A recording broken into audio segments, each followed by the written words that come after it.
Vamos lá para análise macro. Bom, o dia de hoje promete, porque os mercados estão com algumas coisas no foco. Uma é a questão que hoje nós teremos a decisão de política monetária do Fed, que é o Banco Central Americano. E outra é que nós teremos o encontro do Lula, tanto com o Biden quanto com o Zelensky. Inclusive com o Biden, ele vai ter um encontro para participar de uma cerimônia de lançamento da iniciativa global Lula-Biden, que é uma iniciativa que eles estão criando para um avanço dos direitos trabalhistas na economia do século XXI. Então, assim, essa é a parte positiva, tende a ser um encontro positivo, com discursos positivos, e perfeito. A parte que pode gerar um pouco mais de preocupação é o encontro com Zelensky. Por quê? Porque nós temos, obviamente, a lembrança de que no último discurso ao público que o Lula deu fora do país, ele acabou tecendo algumas críticas contra o Tribunal Penal Internacional, que é aquele tribunal que decretou a prisão do Putin por questões de crime de guerra. E, obviamente, o Zelensky é o mais afetado em relação a isso, né? Porque o seu país está sendo atacado. Então, assim, os holofotes vão ficar, se tiverem alguma fala fora do comum entre os dois ali, aí pode gerar alguma precificação. Mas, a princípio, é que as falas sejam bem amigáveis e até muito positivo, né? Por conta de que nós não tínhamos nenhum encontro. Esse vai ser o primeiro encontro que o Lula vai ter com o Zelensky. Além de tudo, nós teremos aí o evento da semana, que vai acontecer hoje à tarde, que é a decisão de política monetária do Fed, que é o Banco Central americano. Inclusive, essa decisão está gerando aí grandes expectativas nos mercados e pode refletir aqui para o Brasil, porque o petróleo ele está se mantendo em patamares mais altos dos últimos meses, inclusive ele já está batendo aí próximo de 30% de alta desde junho.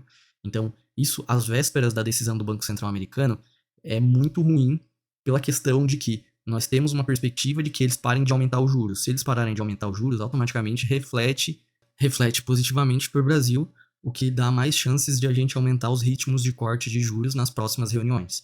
Lembrando que nós também teremos hoje, no final da tarde, a decisão de política monetária do nosso Banco Central, o que provavelmente não vai ter nenhuma surpresa, vai manter o corte, mais um corte de 0,50, né? Então, se o Fed, que é o Banco Central americano, realmente parar os aumentos de ciclo por esse ano por completo, vai facilitar o trabalho para a gente. Só que isso depende de muitos fatores, inclusive o petróleo é o foco principal dos últimos meses por conta dessa alta que acaba gerando precificação de alta de inflação se isso se manter no longo prazo, né?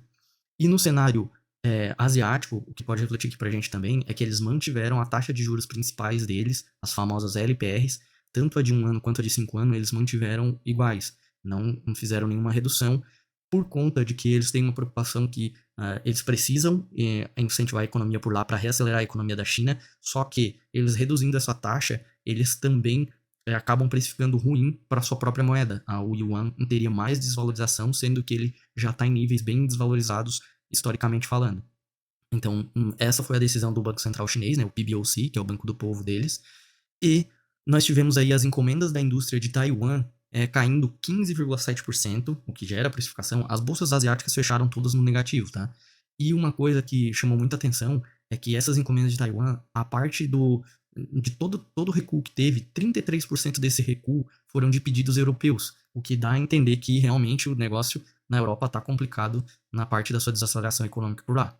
E já falando de Europa, a gente está tendo agora, de uma maneira pontual, as bolsas positivas, depois que nós tivemos uma surpresa positiva com a inflação ao consumidor do Reino Unido vindo menor do que o esperado, ou seja, vindo desacelerando, inclusive, por conta de que antes nós tínhamos um dado que tinha vindo a 6,8%, a previsão do Investing era que fosse a 7%, e ele veio a 6,7%. Além de vir menor do que a previsão, ele veio menor do que o anterior. Isso é extremamente positivo, estava refletindo nas bolsas, tanto que a gente vai ter a decisão aí do BOE, que é o Banco Central da Inglaterra, amanhã. Então, isso gera uma precificação positiva para o mercado europeu, o que pode amenizar um pouco o cenário aqui para a gente também. Outro fator relevante na Europa foi o PPI, que é a inflação ao produtor da Alemanha. Ele mostrou uma desaceleração tão grande que é a maior desde 1949. Veio menos 12,6%. Sim, a inflação ao produtor automaticamente para frente ela reflete na inflação do consumidor. Então isso é benéfico na parte de inflação, o que dá a entender que o Banco Central Europeu vai poder sim manter agora a taxa de juros e possivelmente não aumentar mais esse ano. Mas, óbvio, né, que os outros dados vão ter que ser vistos no detalhe antes de qualquer decisão. Mas é isso, para o cenário de hoje a gente tem sim um cenário aí mais ameno, totalmente à espera da decisão de política monetária do Banco Central americano hoje à tarde.